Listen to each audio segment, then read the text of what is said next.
Roger HANSON Last updated 1335, October 26, 2017. No matter where a bomb is detonated, nuclear fallout is an issue. The closer to the detonation site, the more concentrated and therefore dangerous the fallout.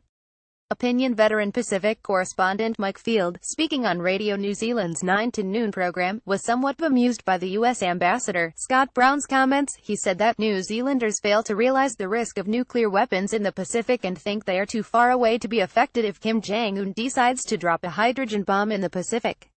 Mike Field pointed out that after 67 U.S., 9 British and 193 French tests in the Pacific, New Zealanders are fully aware of the consequences of nuclear tests.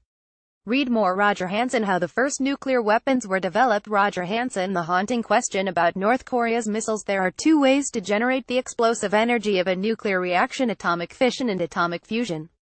A fission bomb derives its explosive power from the huge energy released when atoms of uranium or plutonium are split. On the other hand, a fusion bomb derives its power from the energy released when atoms, usually hydrogen, are combined, fused.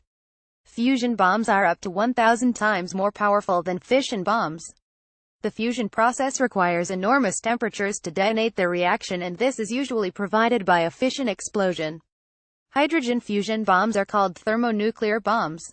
A Mark IV Fat Man nuclear bomb, of the type lost by a U.S. Air Force B-36 bomber on a training mission off the coast of British Columbia, Canada, and various locations across the globe between 1945 and 1996. More than 2,000 fission and fusion nuclear bomb tests were conducted by several countries including the United States, the Soviet Union, China, the UK, France and India. About 500 of these were atmospheric tests, usually from towers or balloons, or dropped from aircraft and detonated at altitudes below 15 kilometers. The rest were either underground tests to depths of up to 2,400 meters or underwater to depths of 600 meters. There have been about 20 high-altitude tests from 40 kilometers and as high as low space at 540 kilometers. One of these, Starfish Prime, in 1962 was exploded 400 kilometers above and southwest of Hawaii. The accompanying electromagnetic pulse surged through the atmosphere, knocking out electronic and electrical systems in New Zealand. The explosion ionized the atmosphere over a wide area and created an artificial aurora borealis which was witnessed over New Zealand. Not all Pacific nuclear tests went to plan. In 1954 the U.S. tested its Castle Bravo atmospheric hydrogen bomb on Bikini Atoll in the Marshall Islands. The blast delivered 2.5 times more energy than expected, along with substantially more radioactive fallout. The residents of Rongelap and Utarik atolls 120 kilometers away were subjected to dangerous high-energy electromagnetic radiation from the blast and, for years afterwards, they suffered the effects of the high concentration of radioactive chemical elements deposited by the fallout from the bomb. This resulted in high, early mortality rates and was a salutary warning to the international community on the dangers of atmospheric testing. It wasn't until 1963 that the Partial Test Ban Treaty was signed. This prohibits the testing of all nuclear weapons except for those underground. Many countries have not signed the treaty, most notably France, China and North Korea.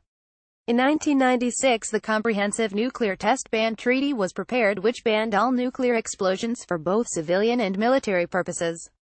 Many nations, including China, North Korea and the United States, have not ratified the treaty, which is not yet enforceable. Efforts continue to persuade all countries to sign this treaty and to go one step further by disarming nuclear weapons completely.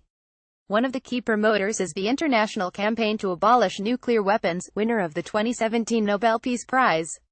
No matter where a bomb is detonated, nuclear fallout is an issue. The closer to the detonation site, the more concentrated and therefore dangerous the fallout. Potentially dangerous nuclear isotopes can enter the atmosphere, the sea and the food chain. Of course, if the missile strays from the target and hits land or water near a populated area, then the consequences would be devastating.